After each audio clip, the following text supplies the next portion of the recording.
ভাৰতৰ অসম ৰাজ্যৰ ওদালগুৰি জিলাৰ এখন জনপ্ৰিয় পিকনিক স্থান হৈছে ভৈৰৱকুণ্ড। ই ভূটানৰ সীমান্তত অৱস্থিত।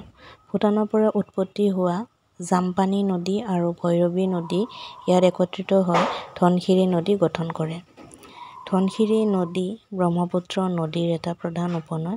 ভৈৰৱকুণ্ডত ধনশিৰি নদীত জলসিঞ্চন প্ৰকল্প নিৰ্মাণ কৰা হয়। এই প্ৰকল্পৰ বাবে ভূটানৰ ভিতৰত এটা গাইড বান্ধ নিৰ্মাণ কৰা হৈছিল। প্ৰবল সোঁত আৰু সন্ত্ৰাসবাদৰ বাবে প্ৰকল্পটোৰ নিৰ্মাণত পৰিকল্পনাতকৈ বহু বেছি সময় লাগিছিল। এই প্ৰকল্পটো ওদালগুৰি জিলাৰ বড়োলেণ্ড টেৰিটৰিয়েল ৰিজিয়নৰ অধিকাৰ ক্ষেত্ৰত অৱস্থিত, যাৰ লক্ষ্য হৈছে ৫টা উন্নয়ন ব্লকত ৪১,৬৮৩ হেক্টৰ এলেকাত নিশ্চিত জলসিঞ্চন প্ৰদান কৰা। ওদালগুৰি অসামৰিক মহকুমাৰ অন্তৰ্গত ওদালগুৰি, ৰৌতা, কলাইগাঁও, মাজবাট আৰু বেছিমাৰি।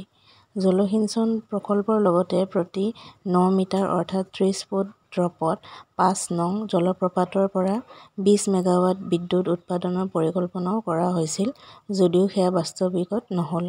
ভৈৰৱকুণ্ডৰ গড় উচ্চতা ৭০৩ মিটাৰ। ই অসমৰ অন্যতম বিখ্যাত পিকনিক স্পট হিচাপে থিয় দিছে। ইয়াৰ স্থান আৰু বৈশিষ্ট্যৰ বাবে স্থানীয় লোক আৰু পৰ্যটক উভয়ে এই ঠাইৰ প্ৰতি আকৰ্ষিত হয়। ঠাইখনৰ এটা আকৰ্ষণ হ'ল ই ভূটানৰ সৈতে সীমান্ত ভাগ কৰি ষ্টেণ্ডত আছে, দেশৰ বাবে উপযুক্ত প্ৰৱেশ বিন্দু হিচাপে।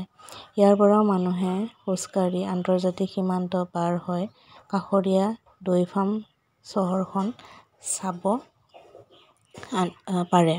ষ্টীলৰ কেবলেৰে নিৰ্মিত ওলমি থকা দলংখনে ভৈৰৱকুণ্ডক দৈফামৰ সৈতে সংযোগ কৰে, যিটো পৰ্যটনস্থলী ফটোগ্ৰাফীৰ স্থান। প্ৰতি বছৰে জানুৱাৰী মাহত ভৈৰৱকুণ্ড পৰ্যটন মহোৎসৱ আয়োজন কৰা হয়। ধনশিৰি নদীৰ পাৰ আৰু ভৈৰৱকুণ্ড পৰ্যটন কমপ্লেক্সত আয়োজিত এই অনুষ্ঠান।